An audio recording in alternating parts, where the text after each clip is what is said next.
we talked about some things to do in the wintertime when it's really cold, especially when you don't want to sit there and you maybe don't have time to go ride, but what can you do to keep your horse on track?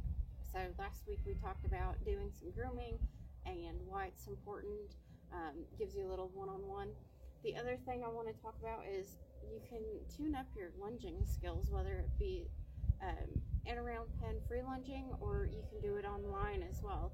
The importance of lunging, you may end up going somewhere where you do need to lunge your horse ahead of time, or it could be as simple as a horse show. It could be as simple as going on a trail ride and your horse is feeling a little fresh, something that maybe he hasn't encountered, and instead of getting on right away, you need to lunge them or get some fresh off of them. It's always good for them to know both free lunging and on the line, because if you go, let's say, to a trail ride, they may not have a round pen for you to use, or a horse show. You may have to just lunge them on a line, and so being able to lunge them on a line is just as important. So starting out, teaching them how to lunge, doing the basics, walk, trot, lope. You may not be able to do a whole lot of loping, especially if you don't have a nice round pen and it's covered, or there may be snow in it and there's ice.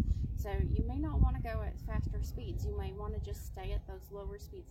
There is nothing wrong with that. There is a lot of great things that you can still do by sending them out, bringing them back in, moving their hips, moving their front end, that sort of thing. So to start out with, I'm just going to send Autumn around me in a circle, and I just want her to stay at a walk. We'll see, she may break into a trot. If she does, that's fine. We're just going to bring her back down, ask her to go back to the walk again.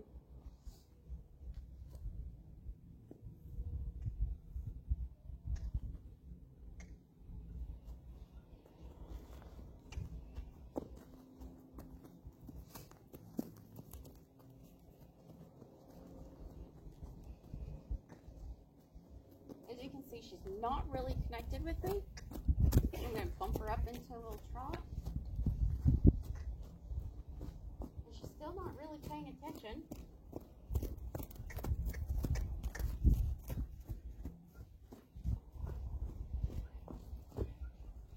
I'm going to ask her to slow down and go the other way. Now, I do have this mounting block in the way, so she has to maneuver around that mounting block.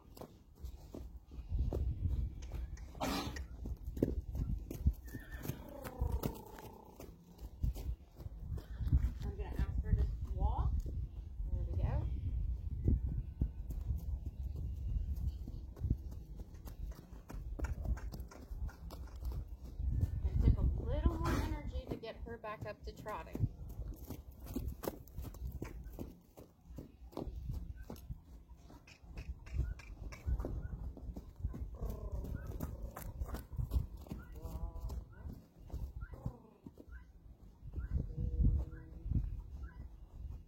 And I asked her to stop.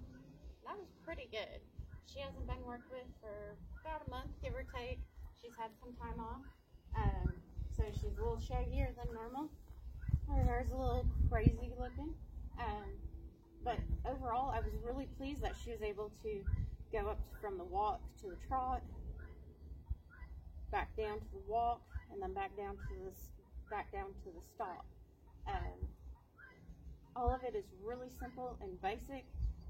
It's really good for them to know. You don't want them to face away from you for obvious reasons. If they face away from you on the line, you're going to be stuck. So when they're on the line, you really need to make them face towards you. I prefer when they're lunging freely that they also face me.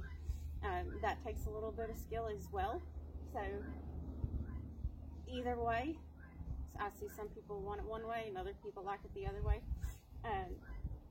Whatever you like and you want, it's consistent. Just make sure whatever you do, whenever you ask, it's consistent. Another thing that I like to do with my horses is when I ask them to lunge, either freely or on the line, is that I will cluck to them. Kiss is a universal lope, but I will cluck to them, one cluck for the walk, two clucks for the trot. I'll also point my finger pointing to the ground is walk, pointing more straight out is a trot, and the lope is more up in the air. But we didn't get to that today. So that is just a short clip before it gets too dark for y'all to see what some of the techniques or things that you can do when it's wintertime and it's too cold. Like I said, bundle up, get out there for 5 minutes, 10 minutes, whatever. Mess with your horse a little bit for whatever you have time for. It'll make a huge improvement come springtime, and you don't just pull them out and they're super fresh and ready to put your butt in the dirt.